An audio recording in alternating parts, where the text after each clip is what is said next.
তার মানে সেনা প্রধান কি জামাত ইসলামের রাজনীতি করে বা জামাত ইসলামের সাথে যুক্ত আছে বলে মনে করেন আপনি? এটা তো সরাসরি প্রশ্ন করলেন। আমি যদি বলি যে হুম উনি তা না করলে উনি দেশদ্রোহিতার কাজ করছেন।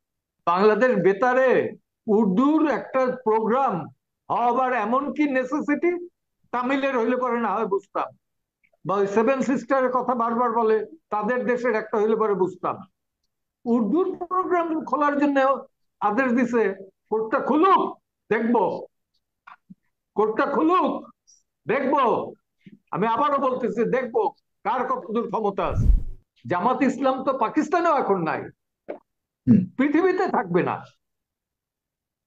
পৃথিবীতে থাকবে না, সেই অবস্থায় আসছে। কারণ এখন যে আমির, হুম। উনি তো আমাদের শিষ্য ছিলেন। এখন যিনি জামাতের আমির, উনি তো আমাদের শিষ্য ছিলেন।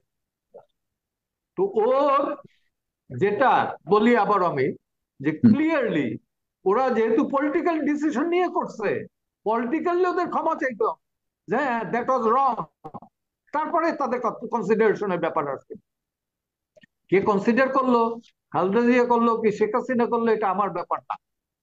হুম। অ্যাজ ফ্রিডম ফাইটার আমার ডিমান্ড, আমি আগেও করছি, গণ আদালতে করছি, না কিন্তু আপনি রায়েরও আপনি বেলা বলছি, এখনো আপনি বলি।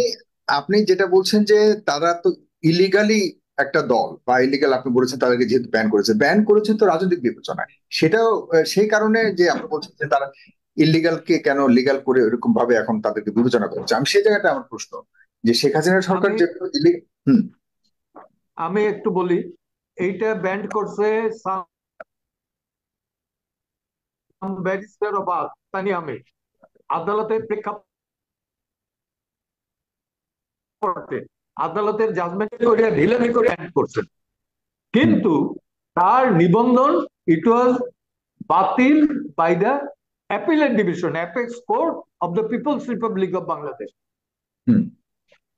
ওকে, এখন উল্টাই দিতে পারেন আপনি, উল্টাই না না, দিতে পারেন। মেজরিটির আপনার কাছে আপনি উনিশশো বেসিসে একাত্তর কিন্তু, সালের প্রেক্ষাপট। মেজরিটির বেসিসেই কিন্তু সক্রেটিস রে হত্যা করা হয়েছিল, হুম। রাইট? জি।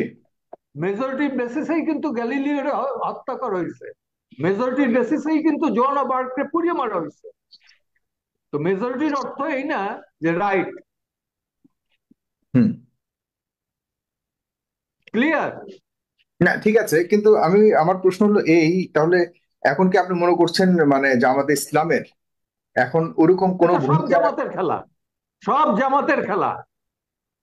হুম বাংলা বাংলাদেশ বেতারে উর্দুর একটা প্রোগ্রাম হবার এমন কি নেসেসিটি? হুম।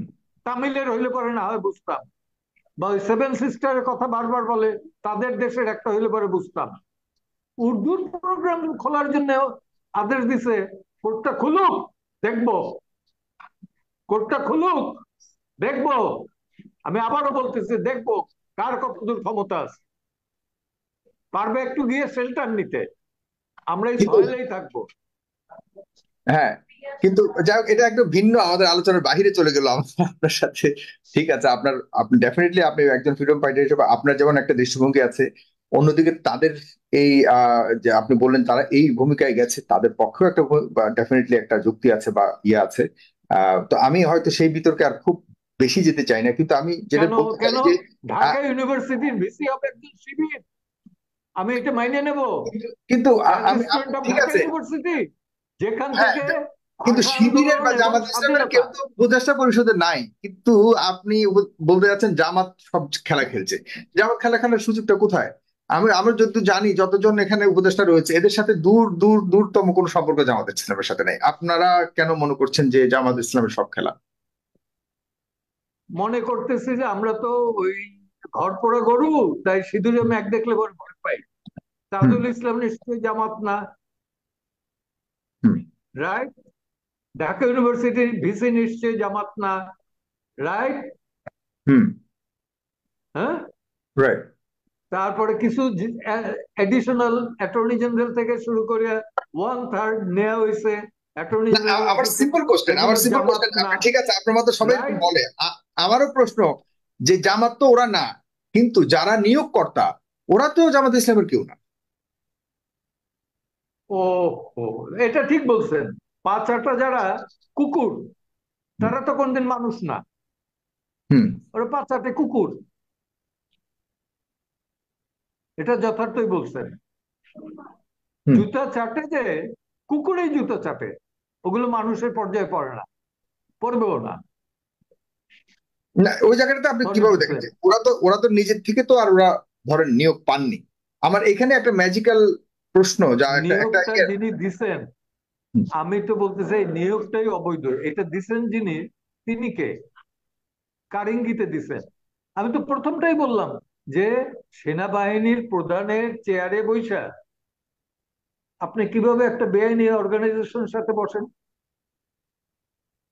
কারণ সেনা প্রধান কি জামাত ইসলামের রাজনীতি করে বা জামাত ইসলামের সাথে যুক্ত আছে বলে মনে করেন আপনি?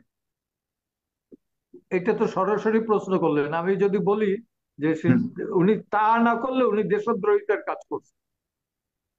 কেন শেখ রাষ্ট্রপতির হাসিনার যদি বোনের ক্ষমতা শেখ থাকতো হাসিনার বোনের এবং হাজবেন্ড তিনি। প্রধান বিচারপতির শেখ যদি হাসিনার বোনের হাজবেন্ড শেখ হাসিনা সুমতো বাংলাদেশের রাইট সাবেক থাকে, প্রধানমন্ত্রী। তাইলে অ্যাজ পার দিস কনস্টিটিউশন তার এগেনস্টে, হুম।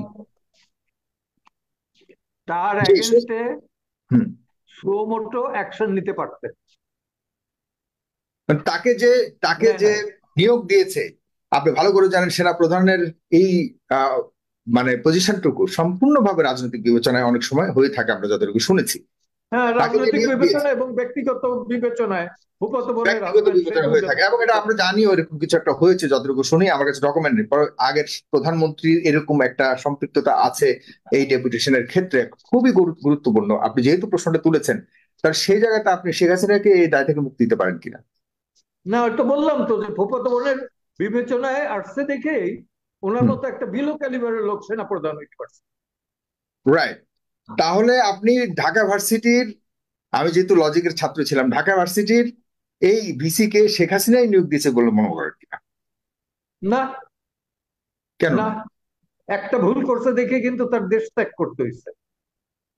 হুম। আওয়ামী লীগের মতো একটা অর্গানাইজেশন, 75 বছরের মতো একটা অর্গানাইজেশন, বটবৃক্ষের চেয়েও যার শিকড় নিচে, সেই অর্গানাইজেশন আজকে প্রায় নিঃশেষ হওয়ার পথে। কারণটা কি? কারণ হলো রং চয়েস, রং ডিসিশন। জি। রাইট, হতে পারে, কিন্তু আমরা মানে এখানে এবং এবং জামাতে ইসলামের আরেকটু, সরাসরি, আমার প্রশ্নটা হলো স্যার, যে জামাতে ইসলাম এবং বিএনপির বা অন্যান্য কারো আপনি যে বিএনপি বললেন। কিন্তু জামাতের সাথে ওই গাঁটছড়াটা আগের মতো নাই। হুম। বরঞ্চ তারা সরাসরি বলতেছেন যে হুম। আহ, নির্বাচন দাও, হুম। সংশোধন টংশোধন বা সংস্কার, এর জন্য তোমার কেউ ম্যান্ডেট দেয় নাই। গতকালকে Mirza Fakhrul very much clearly বলছে যে এই জন্য তোমাকে ম্যান্ডেট দেওয়া হয় নাই। ম্যান্ডেট দেওয়া হয়েছে প্লেন লেভেল ফিল্ডে, তুমি ইলেকশন দিবা, ইলেকশনটা দাও। হুম। ইলেকশন আর নাথিং এলস। কেয়ারটেকার গভর্নমেন্ট বা ইন্টারিম গভর্নমেন্টের কাজটা কি? ইন্টারিম গভর্নমেন্ট কি রেগুলার?